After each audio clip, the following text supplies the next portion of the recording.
Adanya beberapa kali kejadian warga yang diterkam harimau hingga tewas dari hasil peninjauan pihak BKSDA Sumsel di lokasi tempat kejadian.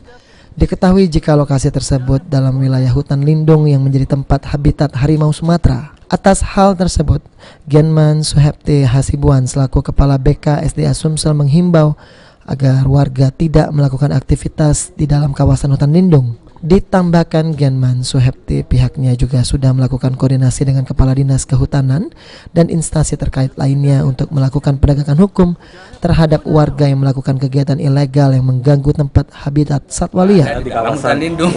Gitu. Makanya mungkin terganggu ini Pak dia. Nah, makanya keberadaan harimau di sana itu ya jadi terganggu. Ya sekarang kan kalau terganggu ya pasti dia ingin survive, ingin hidup kan begitu ya. Jadi siapapun yang mengganggunya dia akan melawan. Terakhir Pak, imbauan dari KSDA Pak untuk masyarakat yang mungkin di lingkungan itu. Kalau imbauan kami gitu ya terhadap masyarakat, kalau memang lokasi-lokasi tersebut merupakan habitat dari satwa liar khususnya harimau, ya tolong beraktivitas di sana itu ya menyesuaikan. Artinya menyesuaikan itu misalnya contoh ini, kalau harimau itu kebiasaan keluarnya misalnya malam hari atau pagi hari atau siang hari gitu ya, ya mungkin masyarakat jangan beraktivitas di aktifnya harimau.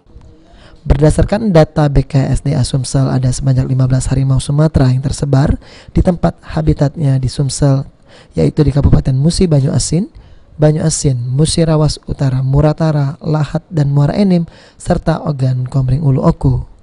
Aji Delia, PAL TV.